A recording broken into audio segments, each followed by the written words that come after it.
Let's bow our head and let's pray. Lord, thank you po sa hapon na ito sa aming buhay na pinagkaloob mo. Lord, gabi pangunahan po kami sa iyong gawain sa lugar na ito. Lord, bless po kami mga bata, ang aming mga teachers, mga magulang, mga bisita, at lahat ng naririto. Tinataas ka po namin at pinupuri. In Jesus' name we pray. Amen. Ayan, dadako naman po tayo ngayon sa Praise and Worship with Bible reading na pangungunahan po tayo ni ating teacher Erica May.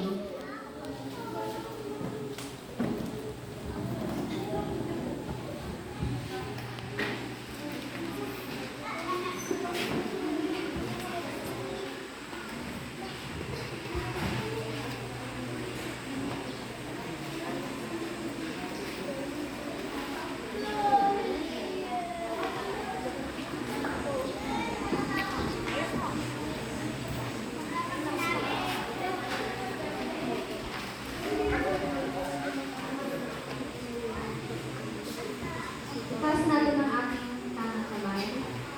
Repeat after me. I pledge allegiance to the Christian flag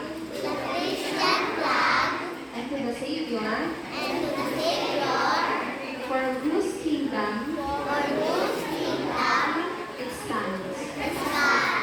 One Savior, crucified, risen and coming again. With life and